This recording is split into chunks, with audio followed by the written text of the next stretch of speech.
Innal hamdalillah nahmaduhu wa nasta'inuhu wa nastaghfiruh wa na'udzu billahi min shururi anfusina wa sayyiati a'malina may yahdihillahu fala mudilla lahu wa may yudlilhu fala hadiya lahu. Asyhadu an la ilaha illallah wahdahu la syarika lah wa anna Muhammadan abduhu wa rasuluhu alladzi la nabiyya ba'dahu amma ba'd. Wa taiban rahimakumullah. Di ayat ke-40 hiji Allah subhanahu wa ta'ala menggunakan kalimat waw kata hubung wa aminu, artinya ia masih kena nyambung jeung ayat 40 ngenaan Bani Israil. Bani Israil di ayat 40 diparentah hiji kudu ingat karena nikmat-nikmat nu tos dipaparin, nu kadua kudu nedunan kana janji, nu katilu kudu sieun nganukur ka Allah subhanahu wa ta'ala.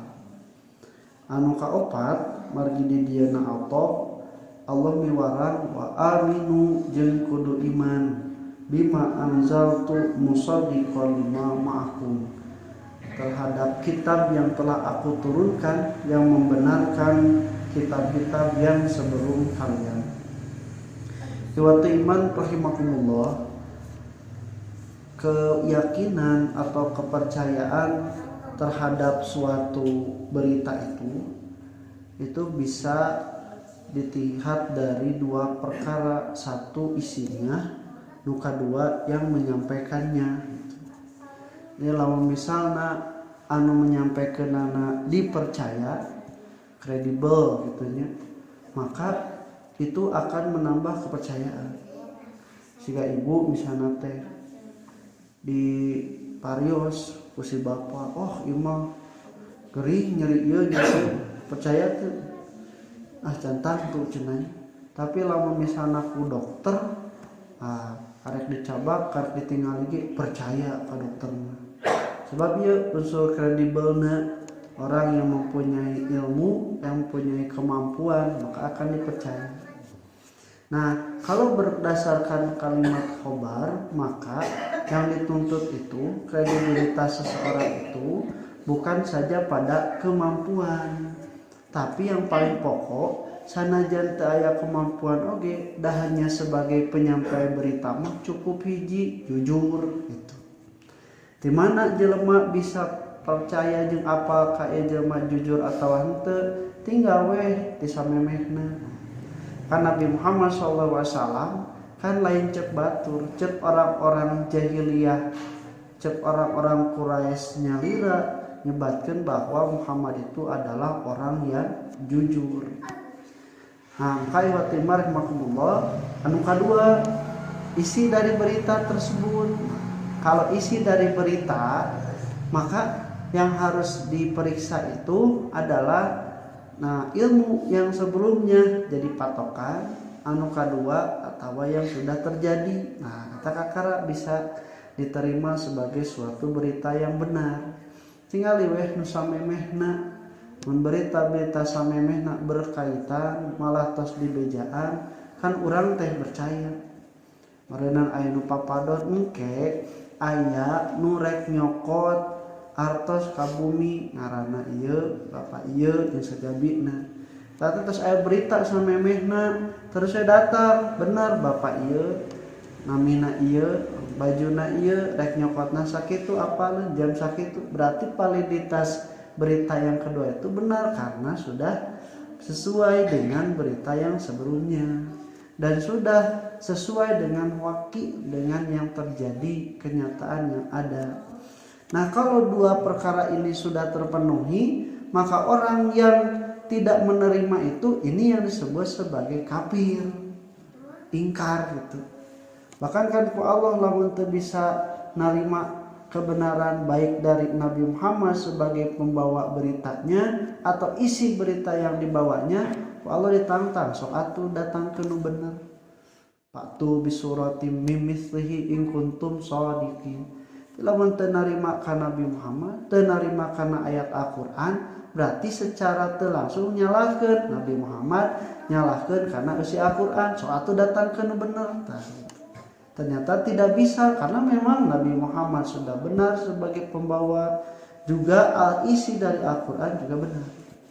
Maka oleh Allah Subhanahu wa taala, wa aminu bima anzaltu, dan berimanlah kalian terhadap apa yang telah aku turunkan. Takkan baheula oge aranjeun iman teh karena ajaran dina Taurat jeung Injil teh ku alatan diutusna Nabi Musa jeung Nabi Isa.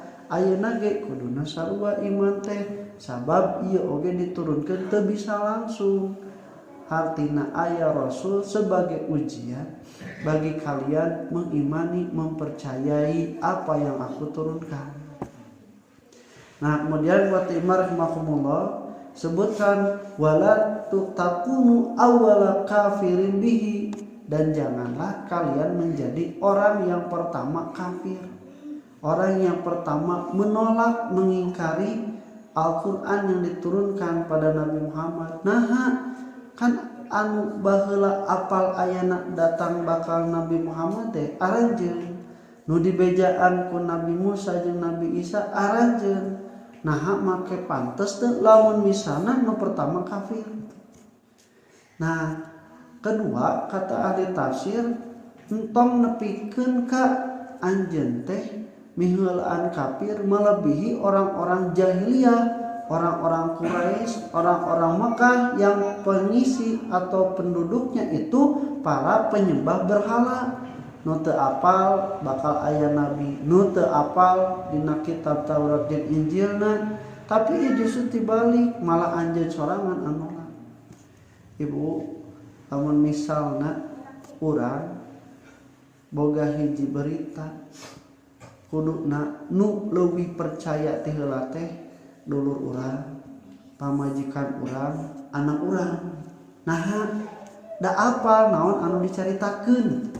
Apa saha urang? Apa kumaha urang sadayana jujur atau henteu? Tah, tapi waktu barakumullah hiji waktu mah justru ada tibalik. Nu yang pertama menolak, mengingkari teh teu batur. Pamajikan sorangan, anak sorangan. Nah, kunaon? Bisa jadi anu pembawana salakina memang jalma teu jujur, tong wakama ku batur, ku pamajikan sorangan ge teu dipercaya. Tapi ketika Nabi Muhammad SAW ini justru nabinya tadi tidak ada masalah, disebut sebagai orang yang jujur, isinya juga tidak ada yang bermasalah. Nah, make nolak, tah berarti ieu mah nya ciga pamajikan jeung anak anu teu ngadukung, anu nganukur nyelakakeun salakina. Nah, maka wala taqumu awwala kafirin bih itu ulah nepikeun ka anjeun miheulaan kafir tibatan jama-jama nu teu apa, nu tan dibejaan, anu tidak menerima kitab ka Nabi Muhammad. Kan harapan besar Nabi Muhammad ketika diutus Rasul itu adalah didukung kebenarannya oleh orang-orang Yahudi dan Nasrani. Buktinya dibawa langsung kepada pamannya Waraqah bin Naufal yang mengetahui tentang Injil, yang mengetahui tentang Taurat dalam bahasa Ibrani, dan betul dibenarkan bahwa malaikat itu yang di Gua Hiro adalah Namus, malaikat yang mendatangi pada Nabi Musa yang disebut dengan Jibril. Nah, besar harapan teh eta, tapi ternyata kusabab naon, kusabab syirik, lain ti golonganana, lain ti Bani Israil, akibatnya mereka ingkar. Kemudian oleh Allah Subhanahu wa taala tambah lagi wala tastaru bi ayati thamanan qalilan, dan janganlah kalian menjual ayat-ayatku, menukarkan ayat-ayatku dengan harga yang sedikit. Ieu lain hartina ku harga nu loba meunang. Lain. Ieu teh justru pertanda wa timarhakumullah tahkir, penghinaan terhadap dunia. Kalau misalnya dunia itu dijadikan satu tolak ukur untuk mendapatkan keuntungan dengan cara menukarkan atau mengorbankan akhirat atau agama, maka sebanyak apapun dunia itu disebutnya sebagai thamanan qalilan, harga yang sedikit. Pantas itu disebut sebagai harga saeutik, pantas pisan. Sabab dunia mah lah naon cantang tu benang, lamun benang moal loba, lamun loba moal puas. lamun puas moal lila mata rasa ngetik. Beda jeung akhirat mah satu kali beramal maka itu akan menjadi balasan kenikmatan yang abadi. Nah, maka wala tastaru bi ayati thamanan qalila. Dan terakhir Allah mengingatkan wa iyaya fattaqun, sama dengan ayat 40 wa iyaya farhabun. Farhabun mah kudu sieun, fattaqun juga sebenarnya dari kalimat waqo artina teh sieun. Ngan rohiba mah biasana sieun teh geus katingali, tapi ittaqu mah sieun teh sanajan can katingali ge geus aya ka sieun. Mata sanajan manu takwa mah nyaeta ngajaga diri teh lain tina dosa tapi pidosaeun. Ka iwati marf makmul kade amun kahujanan di jalan tong nyuhan di diskotik, tong nyuhan di tempat judi atau tempat mabok, sabab eta teh pidosa. Tuhmahnya akan dapat walaupun kita tidak melakukan hal itu. Nah, ini disebut dengan takwa. Insyaallah kurang lanjutkeun qul qouli hadza wa astaghfirullah li wa lakum. Assalamualaikum warahmatullahi wabarakatuh.